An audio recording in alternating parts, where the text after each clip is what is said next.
O contrato para início da reforma do prédio que vai abrigar o Centro de Memórias do Judiciário é assinado. Ministro Dias Toffoli assume a presidência do STF e do CNJ. E saiba também como foi a posse no STJ. No quadro Justiça em Foco de hoje, vamos falar sobre prestação de contas dos candidatos eleitorais. Por isso, não saia daí, porque essa edição do Agenda Judiciária já está no ar.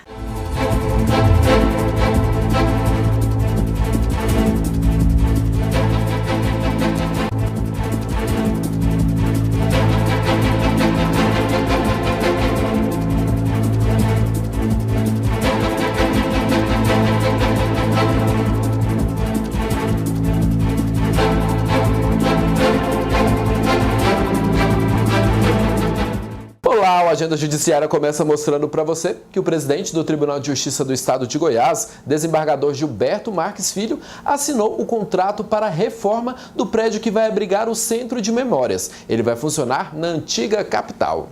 Foram quase 145 anos em funcionamento na cidade de Goiás, de portas abertas para receber todos os que buscavam a justiça.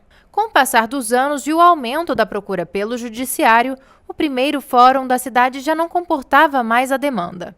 Um novo fórum mais moderno foi construído e inaugurado em 2018. Agora, o antigo fórum da cidade vai virar um centro de memórias do judiciário goiano. Para isso, uma comissão foi criada para organizar os trâmites necessários. Por isso que o conhecimento da história, o conhecimento dos fatos passados é de alta importância para o presente e para o futuro. Sobre isso é que se erguem os projetos de futuro. Então eu acho que o Poder Judiciário deve preservar, e a importância da preservação de sua memória é justamente no sentido de que o que nos constitui é justamente o que nós já realizamos. Isso é que nos faz o que somos hoje. Então, para se conhecer o Poder Judiciário de hoje, tem que se conhecer a história do Poder Judiciário. E o Poder Judiciário se constrói em cima mesmo das suas realizações anteriores. É um constante, é um progredir constante, né? É um evoluir permanente. Primeiro, o que se pretende é que seja um centro de memória vivo. Quer dizer, que haja a interação com a comunidade, com o jurisdicionado, com todos os segmentos sociais que possam não só contribuir, mas também divulgar o Centro de Memória do Poder Judiciário. O objetivo é abrir, estar constantemente interagindo com a sociedade local, com a sociedade estadual, com um acervo que se pretende também sempre ser enriquecido.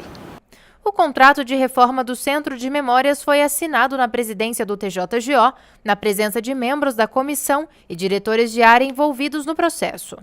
O representante da empresa de engenharia que venceu a licitação para realizar a reforma afirmou que a empresa está comprometida em manter as características originais do prédio. Uma restauração que vai ser preservada todas as características originais do prédio. O IFAM vai estar com a participação de fiscalização também e também a fiscalização do Departamento de Engenharia do Tribunal de Justiça. Todos os serviços estão listados na planilha orçamentária e foram feitas concorrência de participação de, se não me engano, acho que 6 empresas. Vai ser um tratamento do piso, a pintura geral interna e externa e que vai ser crescido somente a parte de segurança, o sistema CFTV e preservada também as estruturas de informática, porque vai ter pesquisas lá dentro, né? Então tem que permanecer os pontos que já é existente do tribunal antigamente. Durante a reunião, o presidente do TJGO, desembargador Gilberto Marques Filho, se disse otimista quanto à reforma e falou que a previsão de entrega é dezembro de 2018. O ministro Dias Toffoli tomou posse como presidente do Supremo Tribunal Federal e também do CNJ, que é o Conselho Nacional de Justiça. Acompanhe. O ministro Dias Toffoli é o mais jovem ministro a assumir como presidente do STF e do CNJ. O ministro vai comandar a corte pelos próximos 2 anos, ao lado do vice-presidente ministro Luiz Fux. No discurso, o presidente destacou que todos os poderes devem servir à nação brasileira e que no STF não há nem vencidos e nem vencedores. São mandamentos constitucionais que nos submetem e submete ao próprio Supremo Tribunal Federal. Não somos mais nem menos. O ministro também se emocionou ao falar da família. Meu pai, Luiz, era peão, foi peão. Minha mãe, Sebastiana, jamais solidão. Meus irmãos, os homens José, as mulheres Maria, todos irmanados na fé. E junto ao caçula,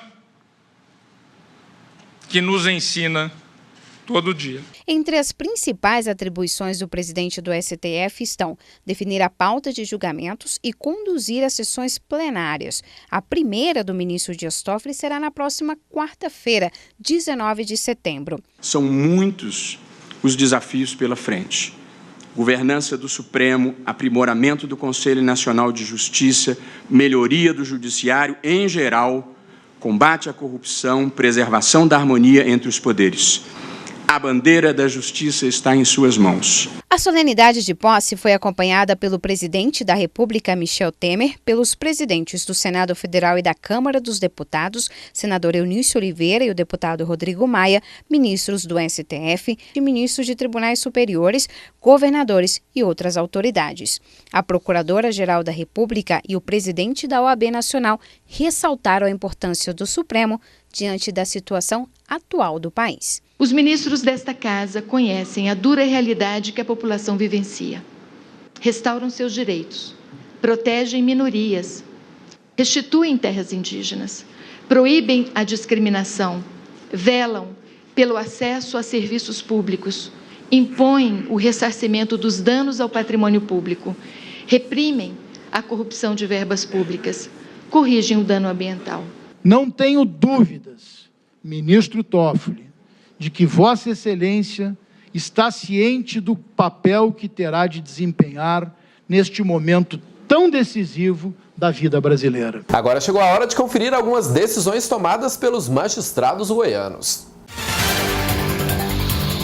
Vítima de acidente de ônibus vai receber indenização e pensão vitalícia. A empresa Rápido Girassol foi condenada a indenizar por danos morais arbitrados em R$20 mil uma mulher que se acidentou durante uma viagem em um dos ônibus da companhia. Por causa da lesão sofrida, ela perdeu parcialmente sua capacidade laborativa e receberá também 10% do salário mínimo vigente a título de pensão vitalícia. A sentença é do juiz da primeira vara de Águas Lindas, Felipe Levi Jales Soares. Transportadora vai indenizar família por morte de criança atropelada por caminhão. A transportadora caibiense foi condenada a pagar indenização por danos morais e pensão mensal à mãe de uma criança de 10 anos que morreu em razão de um acidente ocasionado por um caminhão bitrem da empresa e que estava sob a direção de outra criança também de 10 anos. De igual modo, os 3 irmãos da vítima menores foram contemplados na sentença proferida pelo juiz Rui Carlos de Faria, da comarca de Mineiros. Bancos terão de pagar R$2 milhões por danos morais coletivos em função de tempo de espera excessivo em fila de espera. O Banco Bradesco e o Banco do Brasil foram condenados a pagar R$1 milhão cada um a título de dano moral coletivo devido à má prestação no serviço em Catalão. A decisão é do juiz da segunda vara da comarca local, Marcos Vinícius Aires Barreto. Contra as instituições bancárias foram propostas 2 ações civis públicas separadamente pelo Programa de Proteção e Defesa do Consumidor, o PROCON de Catalão, com o propósito de obrigar a instituição bancária a cumprir o dever de assegurar a qualidade do serviço oferecido aos usuários. O Agenda Judiciária vai agora para um rápido intervalo, mas não sai daí que a gente volta já já.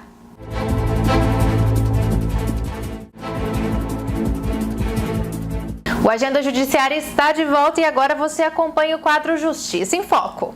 O Justiça em Foco de hoje recebe aqui em nossos estúdios o José Fernando Alves, ele que é assistente de exame de contas eleitorais e vai falar um pouquinho sobre como está sendo esses preparativos para as eleições 2018. Primeiro eu quero agradecer a participação sua, José Fernando, e começar perguntando como é que é esse preparativo para a prestação de conta desses candidatos. Pois é, a prestação de contas, na verdade, é a parte final do processo que envolve arrecadação e gastos de campanha. Então, em 2018, temos algumas novidades, dentre elas um mecanismo até de financiamento coletivo de campanha, chamadas vaquinhas eletrônicas, que parece que está dando bastante certo. Nós já verificamos que em Goiás dezenas de candidatos vêm se utilizando desse mecanismo para fazer captação legal de recursos financeiros para suas campanhas. Até porque agora, desde 2016, já vigorava a proibição de arrecadação de recursos para as campanhas junto a pessoas jurídicas. Então, Goiás, podemos computar na Justiça Eleitoral Goiana já 1.120 registros, pedidos de registro de candidatura. E nesse momento em que está ocorrendo aí o processo eleitoral, as campanhas estão a todo vapor nas ruas, é intenso realmente o processo de arrecadação de valores e de realização de gastos pelos candidatos. Posteriormente, como você disse, serão prestadas as contas, que eu já informo que o processo que se dará 30 dias depois da ocorrência do pleito eleitoral em primeiro turno. Ele tem que prestar essas contas nesse período de 30 dias após as eleições, após o vencimento dessa candidatura, não é isso? Exato. Correto. Antes da prestação de contas final, vou chamá-la de final porque a legislação consigna ainda uma apresentação parcial de prestação de contas, o que ocorre entre os dias 9 e 13 de setembro. E, posteriormente, sim, uma vez finalizado o processo eleitoral, os candidatos e também os partidos, Goiás tem 35 partidos com registro solicitado junto ao TRE. Então, partidos e candidatos prestam contas à Justiça Eleitoral, isso em cada TRE do país, 30 dias depois do primeiro turno. E, no caso de candidatos que vão ao segundo turno, quando for o caso de ter o segundo turno, eles prestam contas em data posterior, geralmente aproximadamente 20 dias depois da realização desse segundo turno. E, Fernando, você chegou a falar da vaquinha. A vaquinha ela já não é uma novidade fora do Brasil. Ela chegou agora no Brasil, essa vaquinha, mas ela já existe em outros países, como é o caso dos Estados Unidos, com a eleição do presidente Barack Obama. E como que ela tem funcionado aqui no Brasil? Quem pode participar dessa vaquinha e como que é feita essa arrecadação? Muito bem lembrado. É um procedimento inovador no Brasil, porque, de certa maneira, podemos dizer que foi importado basicamente dos Estados Unidos, né? Que deu muito certo. Você citou muito bem, o Obama teve uma arrecadação significativa através desse mecanismo. Então, são empresas que, em linhas gerais, farão captação de recursos diretamente a possíveis simpatizantes de candidatos.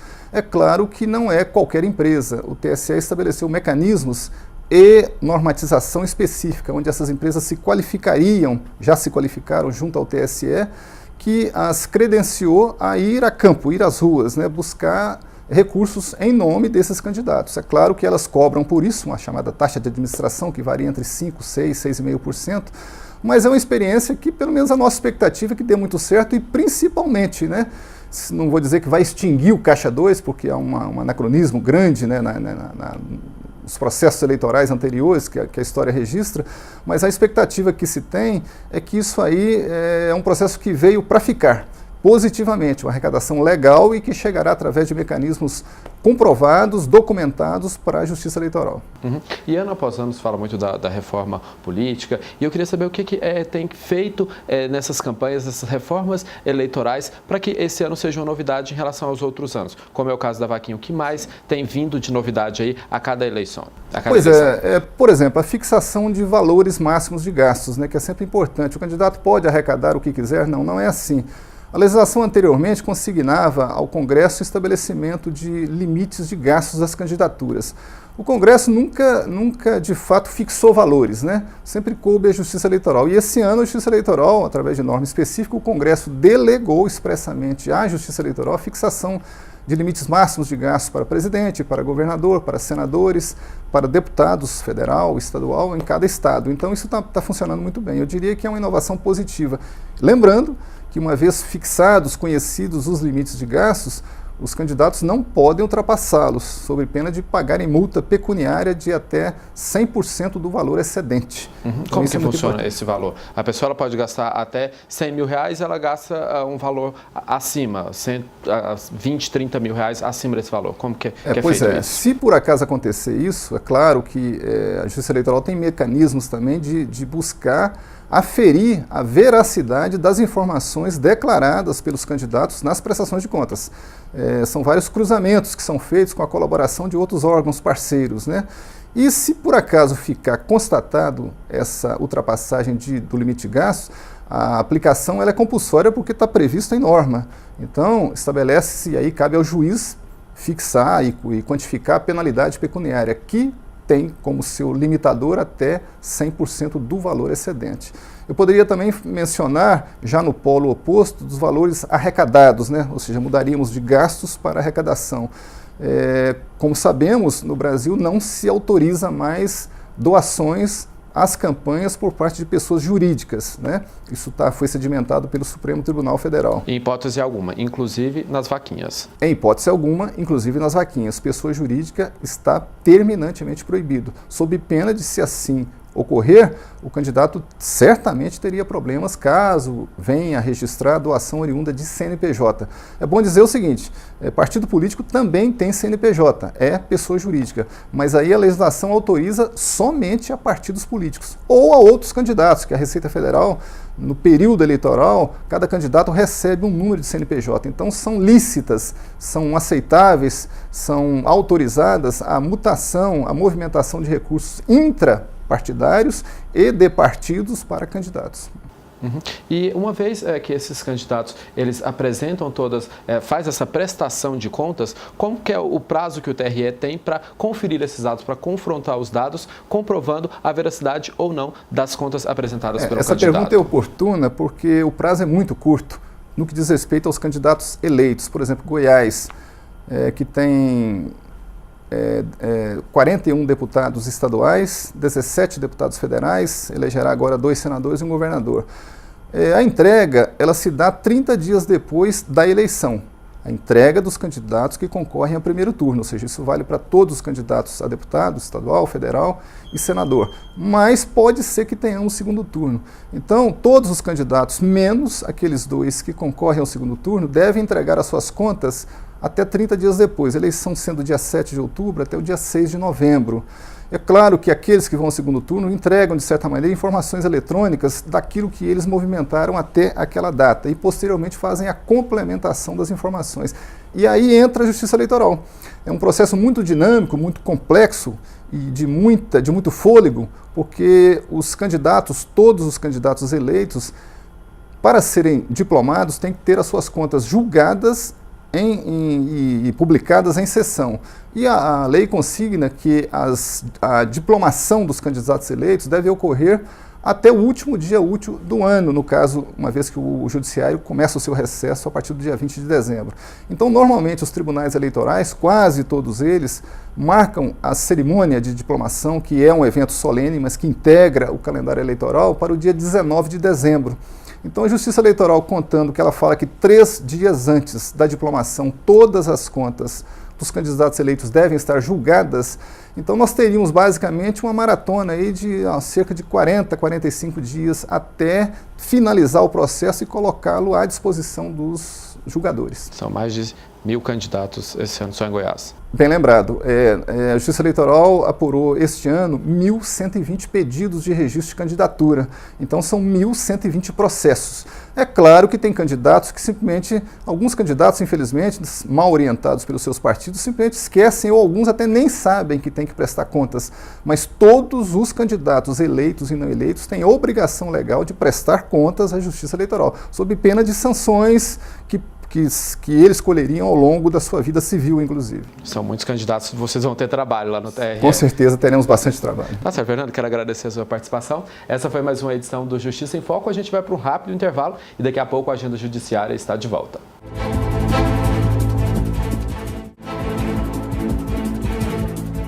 O ministro João Otávio de Noronha tomou posse como presidente do Superior Tribunal de Justiça. Acompanhe. Prometo bem desempenhar os deveres do cargo e bem cumprir e fazer cumprir a Constituição e as leis do país. E assim, com a promessa de cumprir com a Constituição e honrar as leis do país, o ministro João Otávio de Noronha tomou posse como presidente do Superior Tribunal de Justiça.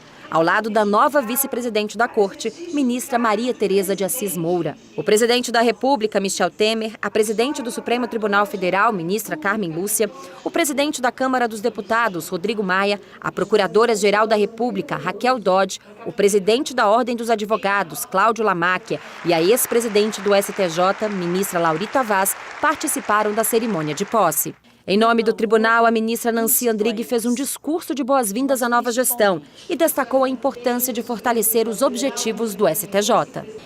Vossas Excelências recebem os dignificantes cargos de presidente e de vice-presidente, não apenas com a honraria e o glamour íncito a eles, mas principalmente com o ônus de fortalecer os objetivos da Corte para renovar e atender à esperança do cidadão que vem em busca da justiça.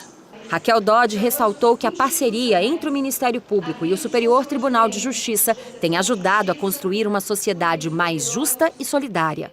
Os que visam, como o Ministério Público, a reverter o lamentável quadro de corrupção, de violência, de improbidade administrativa e de afronta a direitos humanos no Brasil, encontram nesta Corte o provimento judicial cabível. João Otávio de Noronha é o 18º presidente do Superior Tribunal de Justiça.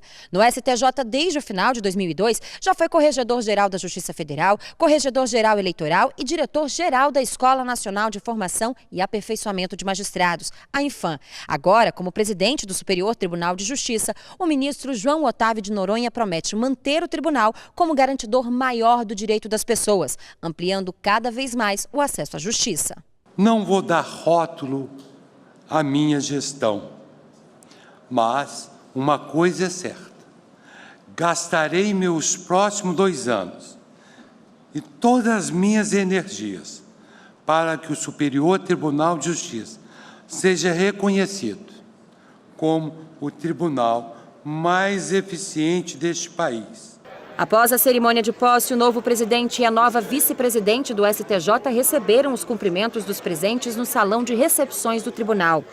O ministro João Otávio de Noronha e a ministra Maria Tereza de Assis Moura vão estar à frente do STJ até 2020. Confira agora alguns concursos disponíveis para a área jurídica.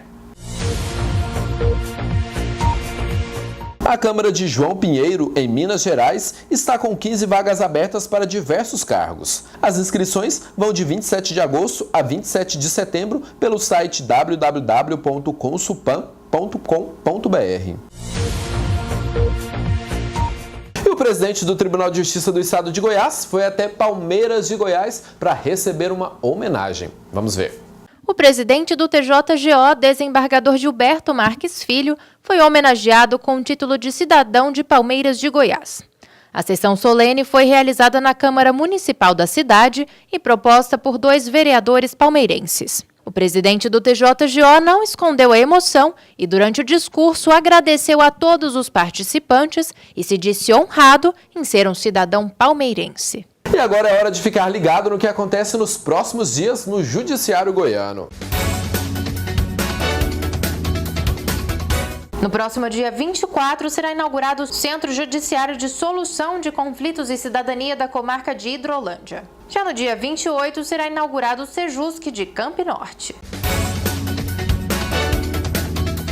Bom, e essa edição da Agenda Judiciária fica por aqui, mas a gente volta na semana que vem. Uma boa semana e te espero na próxima.